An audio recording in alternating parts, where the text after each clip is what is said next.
a place that feels like home to the player. In between every tactical mission, the player returns to XCOM HQ. This is the nerve center. This is where the player makes all of the strategic decisions of the game. We had this nice long period where we just discussed what do we want to do. And when we started talking about the base, we would always refer to it as the ant farm, I think, and Jake would talk about it in terms like, you want to be like a diorama. And so I was going more along the diorama path where we were trying to make it a little more horizontal, a little bit more like a level. And we explored a bunch of different options with that, and it never really worked. And then one day, my lead tech artist, my lead character artist came in and they said, what if we actually did make this an ant farm? Let's mock something up and show me what what you think we're talking about. And so they put something together pretty quickly. Jake and I walked in there and took a look at it, and as soon as we saw it, it was like, that's really cool.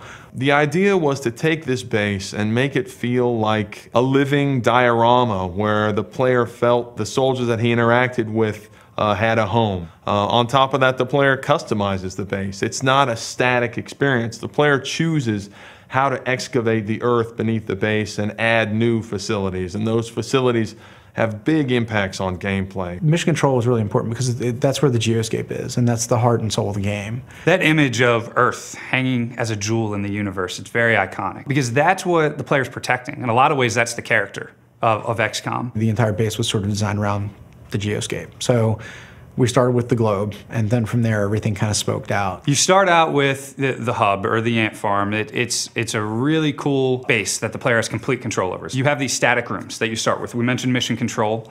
Then you also have engineering. You can build things like med packs, you can build all kinds of weapons, different armors, satellites, which you can then deploy on mission control to have a better view on the world and protection on the world. There are the laboratories. The player can build these out and really speed up the rate at which research progresses. Then you have the barracks, and this is where you do the promotion of your soldiers and the customization of your soldiers. We have the officer training school, and that gives big squad-wide tactical benefits to your soldiers. Then you have the hangar, which is another static facility, and that's where you manage your interceptor jets and give them different weapon loadouts. You can even eventually upgrade the interceptor itself. There are workshops, which also speed up the rate that manufacturing progresses. So those are the static rooms that you're going to see in the beginning of the game, and this is just the tip of the iceberg. You can then excavate deeper and add dozens of different room types below these static rooms. We have the Foundry, which is an upgrade center for, you can upgrade how your weapons work. You can create all new items for your soldiers to use. It's sort of like the one-stop upgrade center for your troops. You can capture a live alien and place them in the alien containment facility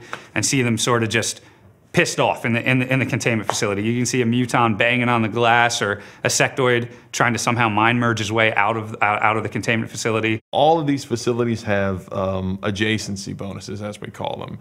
It really matters not only what you build, but where you build it. Certain facilities get bonuses for being built next to each other. You may get rebates on materials if all your workshops are built together, or you may get more power out of your power generators if they're built horizontally. The way you build your base definitely has an effect on your play style, on the way that the game progresses.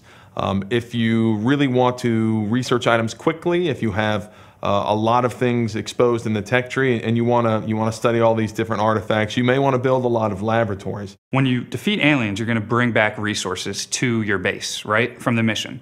So then you can bring these resources to the scientists in the science lab. Science labs is the first room that players will probably learn about. They can bring these resources that they got on the battlefield, might not know exactly what they are, but this is sort of where the magic of the tech tree unfolds, and you can start researching these different things from combat.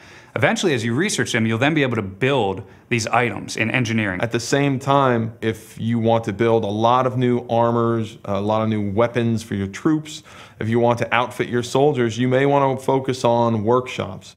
It's always this trade-off. Those who really want to excel tactically, you're going to want the officer training school immediately. But when you spend money there, you're not spending money in the Foundry to upgrade the different vehicles, the different weapons and armor.